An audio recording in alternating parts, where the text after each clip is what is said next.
minimalisht momentin e një arratisje, nëse punojësit e shoqërimit duhet kishin dhe duhet kenë normalisht radio, minimalisht alarmi jepet nërmjet të sinjalit radio. Pra, objekti u arratis, drejtimi i mundur, alarmi në radio, sallë operative njofton të gjitha pikat e mundshme, patrulla këmbësore, automjete, çfarë janë forcat policisë në territorin e Durrësit, dhe jo vetëm po dhe por rreth, në mënyrë të tillë që një automjet me këtë targa apo me këtë ngjyrë të bllokohet. Ka një problem, thoni ju, dhe këtu? Po fillojmë që këtu.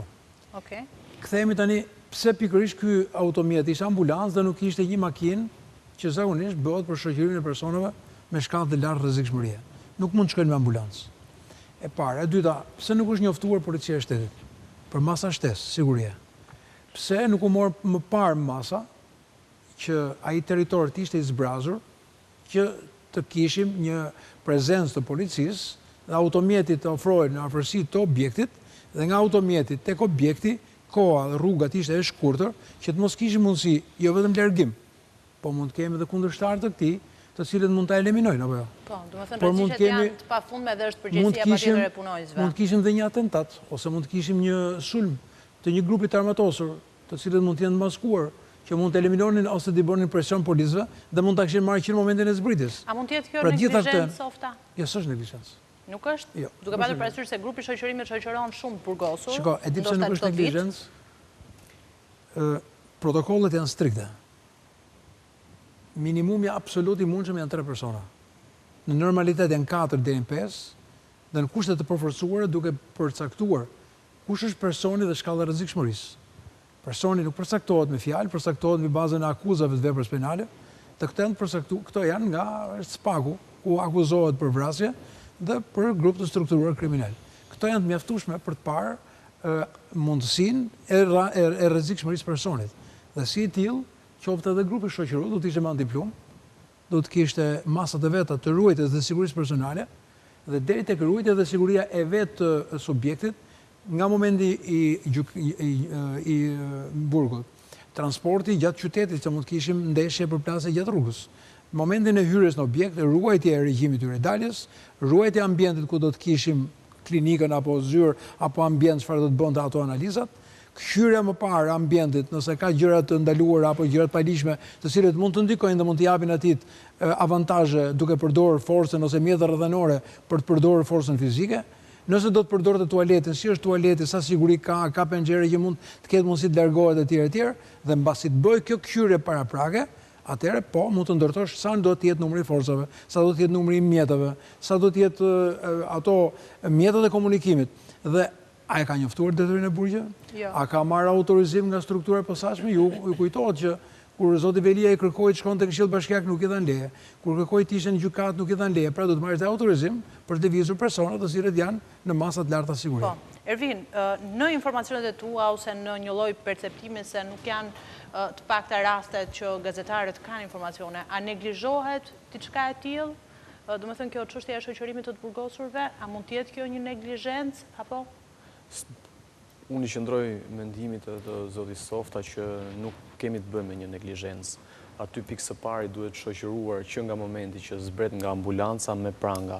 Ne kemi parë shpesh herë që madje edhe kur i sjellin përveç se janë të prangosur, pra edhe efektivi policisë ka pjesën e kapjes nga krahu, pra për të mos mundësuar qoftë edhe një tentativë për t'ikur nga vendi ku po e transportojnë. Ne kemi parë shumë personazhe që vinë pranë prokurorisë së posaçme, mbase mund t'jenë respektuar gjitha edhe rregulloret siç parashikohet për shoqërimin e tyre, por ama gjithmonë i kemi parë që janë të shoqëruar me patrullën e policisë, furgonin i burgjeve, por edhe me forca të tjera shtesë deri në dorëzimin brenda qelive. Madje edhe në sallat e gjyqit qëndron efektivi i policisë së burgjeve dhe persona të tjerë pra për ruajtjen fizike këtyre persona brenda edhe sallës së gjyqit. Ndërsa në rastin konkret, pavarësisht se ky person pra është i dyshuar dhe vijon të mbahej në paraburgim për akuza të rënda, qoftë grupi strukturuar kriminal, dyshime për pjesëmarrje në vrasje, ajo e Bradasheshit në fakt ku ka dalë edhe në përgjimet e SKJ-CC, por edhe nga dëshmitarët e drejtësisë që ka prokuroria e posaçme, dhe ky personazh, pra me këtë kriminalitet vërtet kaq të lartë, nuk besoj që ka qenë një neglizhencë, se nuk mund të neglizhosh një person të tillë. Ne kemi parë raste të tjerë që janë për dhunë në familje, apo qoftë edhe për krime më të lehta, pra dhe vepra të tjera penale që janë me masa të larta sigurie, qoftë kur paraqiten në gjykat apo institucione të tjera, dhe rasti konkret, siç flasin vetë edhe pamjet, që ai lëviz kretilishëm, pa pranga, pas gjë, sikur po shkon për një shëtitje dhe tek miqtë e tij apo tek një ambient pra që nuk ka një ruajtje. Ervin, kjo është pyetja e fundit që patjetër do t'i marr edhe komentin zotit Softa, po dua të kuptoj diçka. Ne në Burgje sot që flasim kemi eksponent shumë të rëndësishëm botës krimit, kjo edhe në kuadër të proceseve gjyqësore, të penduarve drejtësisë, të zbardhjes nga ana e organeve të drejtësisë. Çfarë duhet të ndryshojë për të mos patur përsëritje të këtij rasti? Rovena, ne kemi pasur tentativa të tjera për t'u arratisur nga burgjet, kujtoj këtu edhe atë të Arbër Çekajt, por edhe të vetë një personazhi që në fakt ju ushtruan edhe kontrollet ditën e sotme në Burrel, me mbiemrin Pietri, njohur ndryshe si antar i bandës së babagjyshve, por aty si duket edhe sistemi i sigurisë, ndoshta edhe pamundësia apo jo strukturimi i mirë i këtij plani dështoi dhe ata u kapën. Ne i kemi rregullat për të pasur një proces, qoftë transferimi për në spital, qoftë në paraburgim apo në zona të tjera, pra ku ata kanë nevojë që të zhvendosen, dhe e vetmja gjë që duhet bëhet zbatimi rigoroz i kësaj rregullorie që parashikohet nga ligji.